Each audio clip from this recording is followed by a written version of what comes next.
Hey everyone, and welcome back to the Deep Dive. You know the drill by now. You send us some seriously dense research, and we break it down into those bite-sized pieces that you can actually put to use. We'll sift through all that jargon and pull out the golden nugget so you don't have to. This time around, we're diving into a topic that is pretty near and dear to my heart, frugality. But before you start tuning out thinking this is all about pinching pennies and clipping coupons, let me assure you it's a lot more interesting than that. Oh, absolutely. We're actually working with a really in-depth academic review that you sent our way. Awesome. And it really kind of reframes how we think about this whole idea of being frugal. Okay. It's not just about saving money, but potentially saving your sanity, too. Ooh, intriguing. Okay. I'm already hooked. Uh-huh. So let's unpack this a little. Mm. What exactly is frugality according to this research? Yeah, so it really challenges that simple idea that frugality is just about being cheap. Right. It goes way deeper than that. It touches on things like self-control, resourcefulness, and even long-term thinking. The ancient Greeks actually saw frugality as a moral virtue. Oh, well. Right up there with honesty and courage. Okay, a moral virtue. That's a pretty high bar for my late-night online shopping sprees. Well, they linked it to wisdom and living a life in balance. Okay. And even Benjamin Franklin, the original American hustler, was a huge proponent of frugality. That's right. Remember, a penny saved is a penny earned. Yes. That's frugality in a nutshell. Okay, so it's more about being mindful and making intentional choices than just hoarding piles of cash like a dragon. Exactly. And what's fascinating is that this shift in mindset can actually have a pretty big impact on your mental well-being. Hold on.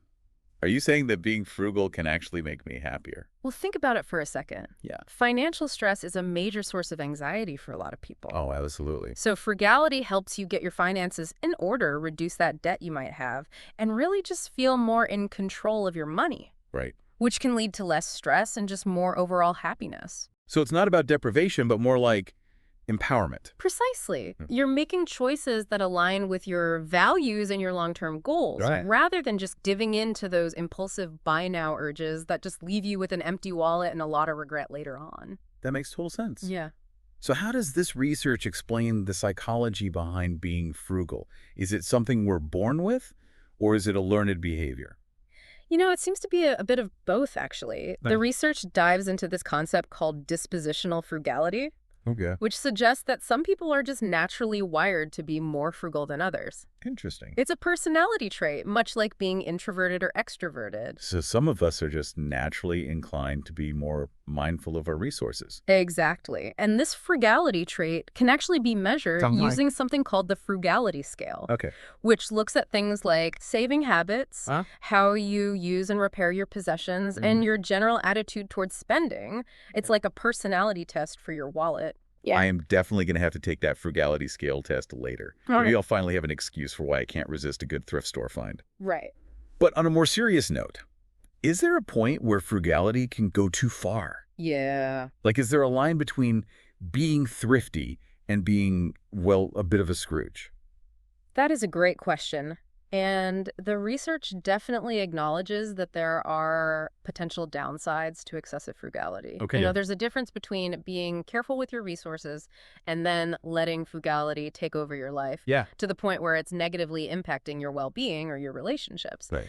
The article actually shares a pretty interesting anecdote about one of the author's fathers who decided to try and fix his torn rotator cuff using a DIY book. Ouch. To avoid paying for surgery. Yeah, that's taking DIY a little bit too far. Right. So how do we find that sweet spot between healthy frugality and like an unhealthy obsession? Yeah. It's about recognizing that frugality is about making smart choices, not extreme sacrifices.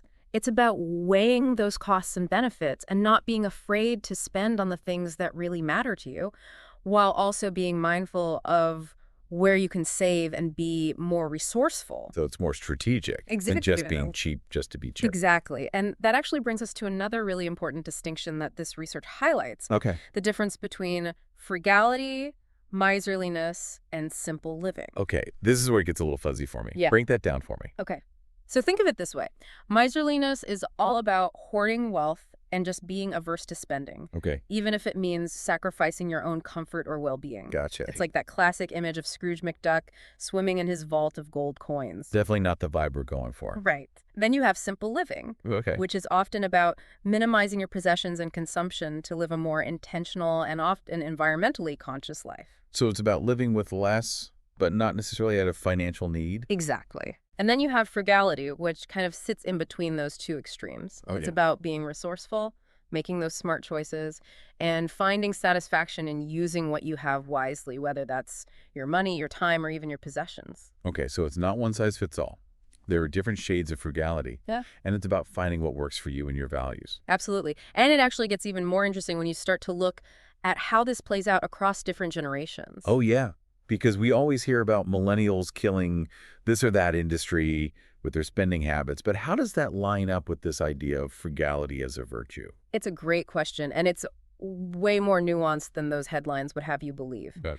The research actually breaks down how different generations in the U.S. view and practice frugality, and it's really fascinating how much their experiences are shaped by the economic and social conditions they grew up in. Makes sense. Like my grandma grew up during the Great Depression. Right. She saves everything. Rubber bands, tinfoil, you name it. Yep. It's like frugality is woven into her DNA. Yeah. Exactly. The research refers to them as the silent generation, those born between 1928 and 1945, Okay. and they're considered the most frugal generation in U.S. history. Wow. They learned it from their parents who lived through incredible hardship, and they carried those lessons with them. So for them, it wasn't just like a trendy lifestyle choice. It was a necessity. Absolutely. It was Okay. about stretching every dollar as far as possible, repairing and reusing things to avoid buying new, Right. and valuing practicality over extravagance. Mm. And then you have the baby boomers who came of age during a time of economic prosperity and mass consumerism. Right. Did they ditch the frugality playbook altogether? Not entirely, Okay. but their experiences were definitely different. They had access to credit. Right. Consumer goods became way more affordable and readily available, and there was this sense of optimism and upward mobility that encouraged spending. Like that keeping up with the Joneses mentality. Everyone wanted the latest car, the biggest house, the newest gadgets. Exactly. And that shift in values had a huge impact on how they approached money and spending. Okay. Frugality wasn't really seen as a virtue anymore, Interesting. maybe even a bit outdated, or dare I say uncool. Ouch. So where do Gen Xers fall on this frugality spectrum? They kind of got sandwiched between the super frugal silent generation and those spend-happy boomers. It's interesting because it seems like they inherited a bit of both mindsets. You know, they saw their silent generation parents being incredibly resourceful and careful with money, but they also grew up during the rise of MTV and all of that brand marketing. Oh, yeah. So they had to navigate those competing influences. So they were dealing with both frugality and consumerism. Exactly. And the research suggests that they ended up striking a pretty good balance. They're known for being independent, resourceful, and pretty skeptical of all the marketing hype. Right. They value quality over quantity, Makes sense. and they're more likely to shop around for the best deals. So maybe they're the original savvy shoppers. You could say that. And then we come to the millennials. Yes. The generation that everyone loves to blame for everything. Oh, yes. The avocado toast generation. The death of department stores. They're killing everything. Exactly. Will that avocado toast cliche ever die? Probably not. Okay. But in all fairness to millennials, Yeah, they entered adulthood during the Great Recession. that's right. They were dealing with sky-high student loan debt, a tough job market, and rising housing costs. Not exactly a recipe for carefree spending. No, it's not. Mm. It's hard to be a frivolous shopper when you're buried in student loan debt. Right. And at the same time, Yeah. they were raised by those baby boomer parents Oh, yeah. who maybe unintentionally instilled some of those consumerist values. Mm-hmm. So they're kind of caught in this push and pull Interesting. between wanting to enjoy life and experiences, but also knowing that they need to be mindful of their finances. Right. So they're like a hybrid generation when it comes to frugality. Exactly. And then you have Gen Z, the youngest generation, who are just now coming into their own. They're the digital natives, the TikTok stars. Uh-huh. And they're really interesting because they seem to be leading a resurgence of frugal behavior. Really? So are we about to see all those millennials are killing everything? Headlines replaced with Gen Z is bringing frugality back? It's definitely a possibility. Wow. They're growing up in a world that's facing climate change, economic uncertainty and social unrest. That's true. So it makes sense that they're drawn to a more mindful and resourceful way of life. It's like frugality is cool again. Right. It's like a way to rebel against all the excesses of the previous generations. Exactly. And they're doing it in their own unique way. They're embracing things like secondhand shopping, DIY upcycling, and minimalist living. They're also using social media to challenge consumerism and promote more sustainable habits. Wow. So it's like Frugality 2.0. Exactly. It's tech-savvy, environmentally conscious, and socially aware. Exactly. It's a fascinating evolution, and it'll be interesting to see how this plays out as they become the dominant consumer force in the coming years. Okay, so we've covered the generational differences. Yeah. But I know there's another layer to this whole frugality puzzle. Yes. And that is social class. Absolutely. I'm guessing being frugal looks very different depending on your income and lifestyle. Absolutely. Okay. And that's where we'll pick up next time. All right, listeners. Don't go anywhere. We'll be right back to delve deeper into this fascinating topic. Welcome back to our deep dive into frugality. All right, so let's talk generations and frugality. Yes. Because, we love to put those stereotypes under the microscope, right? Of course. So is it really true that millennials are out there killing napkins and diamonds while their grandparents are sitting at home clipping coupons? Well, it's definitely a lot more nuanced than those headlines would have you believe. Right. This research actually breaks down how different generations in the U.S. view and practice frugality. And it's fascinating how much their experiences are really shaped by those economic and social conditions that they grew up in. That makes sense. Like my grandma grew up during the Great Depression. Right. She saves everything. Wow. Rubber bands, tinfoil, you name it. It's like frugality is just woven into her DNA. Exactly. The research actually refers to them as the silent generation. Okay. Those born between 1928 and 1945. Uh-huh. And they're considered the most frugal generation in U.S. history. Wow, that's amazing. Yeah, they learned it from their parents who lived through incredible hardship, and they just carried those lessons with them throughout their lives. So for them, it wasn't so much a lifestyle choice. Right. It was truly a necessity. Absolutely. It was about stretching every dollar as far as possible, Yeah. repairing and reusing things to avoid buying new, and really valuing that practicality over extravagance. And then you've got the baby boomers who came of age during a time of economic prosperity and Right. mass consumerism. Did they kind of ditch that whole frugality playbook? Not entirely, but their experiences were definitely different. They had access to credit. Mm-hmm. Consumer goods became so much more affordable and readily available. Right. And there was this sense of optimism and upward mobility that really encouraged spending. It's like that keeping up with the Joneses thing, right? Exactly. Everyone wanted the newest car, the biggest house, all the fancy gadgets. Exactly. And that shift in values Yeah. had a big impact on how they approached money and spending. Makes sense. Frugality wasn't really seen as a virtue anymore. Really? It was maybe seen as a little outdated Oh, wow. or even uncool. Ouch. So where do Gen Xers fit into all of this? Right. Because they're sandwiched between Right. the ultra-frugal silent generation Right. and then the spin-happy boomers. Yeah. It's interesting because they seem to have inherited a bit of both mindsets. Okay. They saw their silent generation parents Uh-huh. being incredibly resourceful and careful with their money. But they also came of age during the rise of MTV and all that brand marketing. Right. So they Yeah. had to kind of navigate those two competing influences. Exactly. And the research suggests that they actually ended up striking a pretty good balance. Okay. They're known for being independent, resourceful, and pretty skeptical of marketing hype. That's interesting. They really value quality over quantity, Okay. and they're more likely to shop around to get the best deals. So maybe they're the original savvy shoppers. You can say that. And then we come to the millennials. The generation, everyone loves to blame for everything. Exactly. The avocado toast generation. Right. They're killing everything. Yeah. Are millennials killing napkins? I don't know. Who knows? I don't know, but they get blamed for it. Right. But to be fair to millennials, Right. they entered adulthood during the Great Recession. That's right. They were facing those sky-high student loan debts, Yeah. a really tough job market, and rising housing costs. It's true. Not exactly the ideal situation for carefree spending. Yeah. No, it's not. It's hard to be frivolous when you're drowning in student loan debt. Exactly. At the same time, they were raised by those baby boomer parents Mm-hmm. who maybe unintentionally instilled some of those consumerist values. Right. So they're getting it from both sides.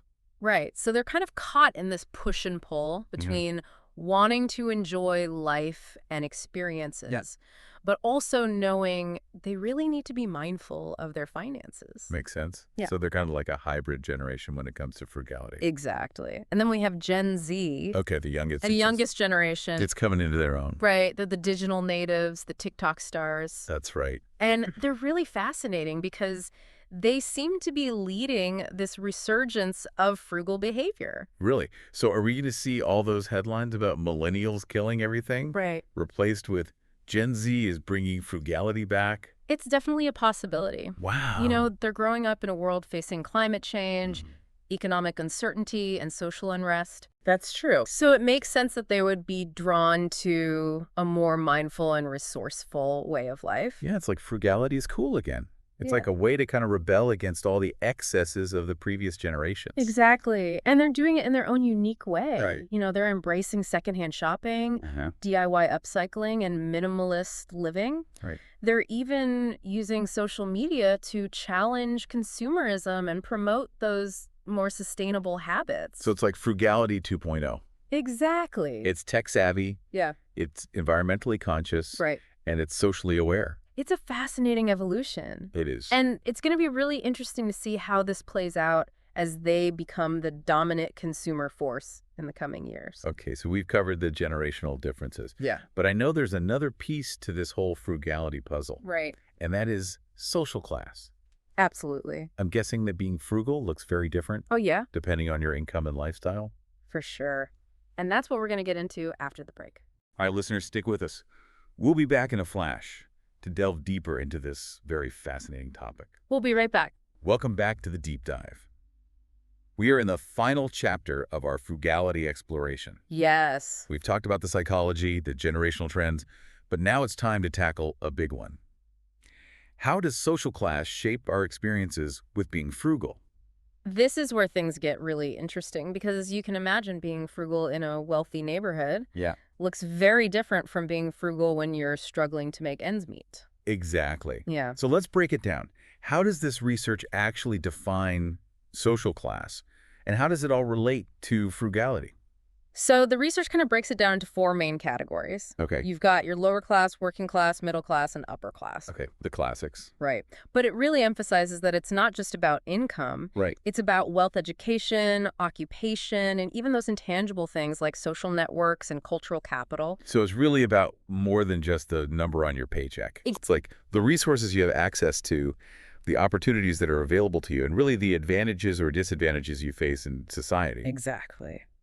And those factors play a huge role in how different social classes experience and practice frugality. Makes sense. So, for example, for folks in the lower class, frugality is often less of a choice and more of a necessity. Right. If you're living paycheck to paycheck, Right. frugality is about survival. Exactly. It's about making sure you can put food on the table and keep a roof over your head. Absolutely. It's about stretching those dollars as far as they can possibly go, making those tough choices, and finding creative ways to really make ends meet.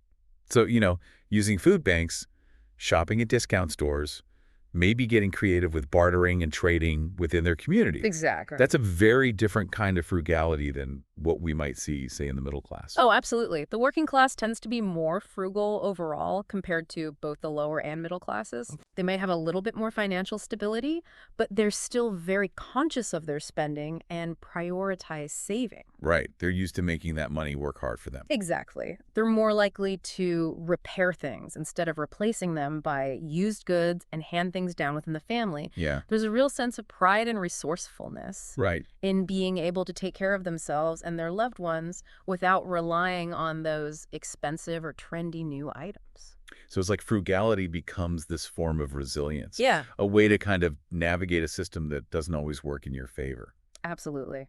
And then we get to the middle class, and this is where things get really interesting. Okay. Because we often hear about how middle-class consumers are struggling to keep up with a certain lifestyle, Right. even though they might have higher incomes than those in the working class. Right. It's like they're stuck on this treadmill of trying to maintain a certain image, Yeah, even if it means going into debt to do it.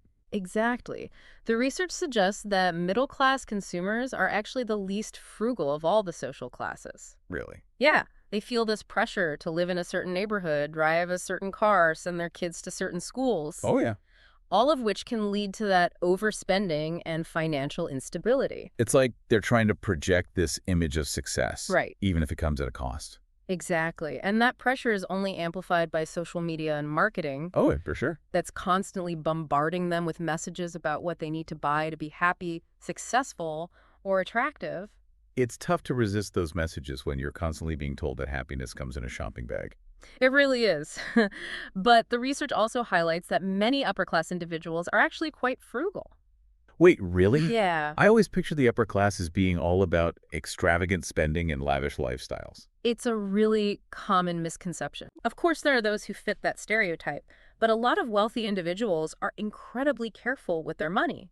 They understand the value of long-term financial security, Right. and they're often more focused on preserving and growing their wealth than those flashy displays of consumption. So it's like frugality becomes a strategy Yes. for maintaining that wealth across generations. Absolutely. And there's a lot of variation within the upper class as well. Right. Some people might have inherited their wealth from families who really instilled the strong frugal values, Right. while others might have worked their way up from very humble beginnings, and Right. they carry those lessons with them. This is really making me rethink everything I thought I knew about wealth and status. Yeah. It seems like frugality can really be a powerful tool for building and maintaining that financial security no matter where you fall on that socioeconomic ladder. It really does challenge those stereotypes. Right. And it speaks to those deeper psychological and societal factors that are at play Right. when it comes to our relationship with money and spending. Okay, so we talked earlier about how technology and marketing can make it tougher to be frugal in today's world. Right. But I'm curious to hear a little bit more about that. What are some of the specific challenges that we face?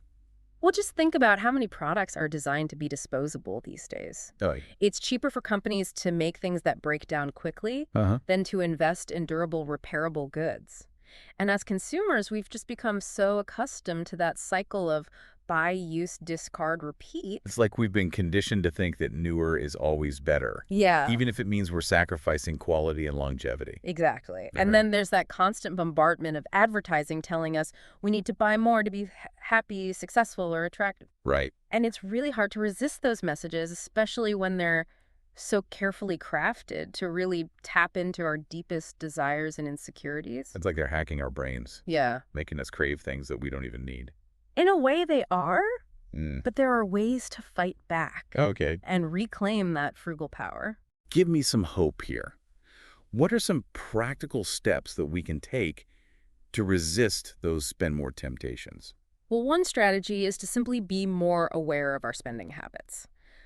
Track where your money is going each month. Okay. Identify those areas where you might be overspending and set some realistic budgets. Yeah.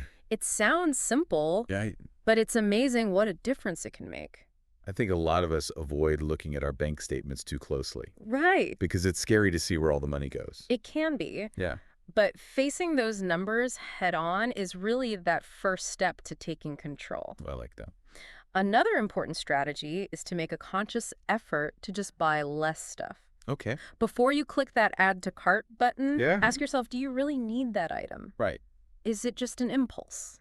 Sometimes I find it helpful to put things in my online shopping cart Yes. and then wait a few days before I actually buy it. Yeah. Oftentimes the urge to buy just fades away, Exactly. and I realize I didn't really need it after all.